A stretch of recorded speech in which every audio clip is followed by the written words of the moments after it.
Toutefois, ce n'est pas avec la conscience et les convictions des hommes que nous avons affaire, pour le moment, mais avec l'intention de l'Esprit de Dieu dans le Nouveau Testament, et nous demandons à tout lecteur chrétien de se rendre bien compte de sa position quant au 7e jour ou sabbat, et quant au premier jour de la semaine ou jour du Seigneur.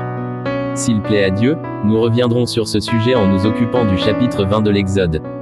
Disons seulement ici, relativement au sabbat, que l'on peut faire beaucoup de mal et de peine à des frères pieux, sous prétexte de zèle pour ce qu'on appelle la liberté chrétienne, en perdant de vue la vraie place que le jour du Seigneur occupe dans le Nouveau Testament. Si des chrétiens, uniquement pour montrer leur liberté, se livrent le dimanche à des travaux de la semaine, ils sont par là, sans nécessité, en achoppement à plusieurs de leurs frères. Une telle manière d'agir ne peut pas provenir de l'Esprit de Christ. Si je suis au clair et en liberté à cet égard, dans mon esprit, je dois respecter la conscience de mes frères, qui n'ont pas les mêmes convictions. En outre, je ne crois pas que ceux qui se conduisent ainsi, comprennent réellement les vrais et précieux privilèges liés au jour du Seigneur. Nous devrions être reconnaissants de nous sentir délivrés de toute occupation et de toute distraction séculière, plutôt que de nous y replonger volontairement, dans le but de montrer que nous sommes libres.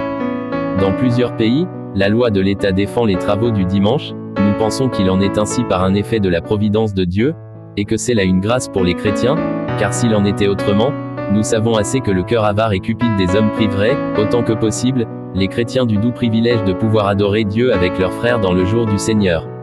Et qui peut dire quel serait l'effet délétère d'une occupation ininterrompue des affaires de ce monde? Les chrétiens qui, du lundi matin au samedi soir, respirent la lourde atmosphère des bureaux, des magasins, de la fabrique ou de l'atelier, peuvent s'en former une légère idée. Occupons-nous maintenant de la liaison qu'il y a entre le sabbat et le fleuve qui sortait d'Éden. Psaume 65 verset 9. C'est la première fois qu'il est fait mention du ruisseau de Dieu dans l'Écriture, et ce sujet est introduit ici en connexion avec le repos de Dieu. Quand Dieu se reposait dans ses œuvres, l'univers entier en recevait de la bénédiction, car Dieu ne pouvait pas garder un sabbat sans que l'influence sainte et bénie s'en répandît sur toute la terre.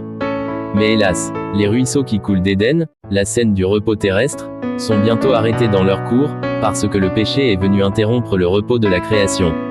Toutefois, et que Dieu en soit béni, le péché n'a pas arrêté Dieu dans son œuvre, il n'a fait que lui ouvrir un nouveau champ d'action, et partout où Dieu agit, là aussi on voit couler le fleuve.